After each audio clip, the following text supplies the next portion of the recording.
Gauður, þetta var 1-1, hvernig er tilfinningin? Bara góð, bara langur veginn framöndan en bara mjög sáttir við kláruðum þetta Sáttir við spennandi lokasegundir. Var þetta ekki stressað? Þið voru klúra fullt af vítum og eitthvað, vesen? Jú, en þetta er bara partur af leiknum, skilu. Þessi endan eða ekki, við bara ánægum náðum að segla sig heim. Hver var lykillinn að þessu? Bara þrautsæðin held ég. Ég meina þeir taka sitt rönn, fara að setja fullt af þristum. Agravanis hérna bróðurinn fyrir að setja fullt af þristum, komast tilbaka. Arnar náttúrulega bara frábær í byrjun. Það er svona tóku margir við keflunni hjá þeim, en mér fannst við gera það sama. Og bara náðum að halda þessu út.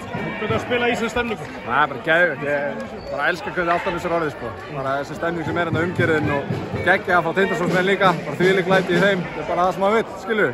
Hvernig er að eiga við þessa gaura eins og Agravanis og Jannis og þessu bræður og Sati og undir körfunni? Bara, þú veist, eins og hvað annað. Þetta eru geggjaða leikmenn, skilur. Maður þarf bara að vera mæta tilbúinn og mæta það með krafti, skilur. Ekki gefa neitt eftir. Þið endur undir David og Teki, hversu mikilvægt er það? Þetta segir svo svolítið sjálft. Við vinnum þennan, töfum við 30 úti, skilur. Það var erfitt að spila lengi svona small ball, sérstaklega mótið turnum, sko. Það var mjög mikilvægt að fá hann tilbaka.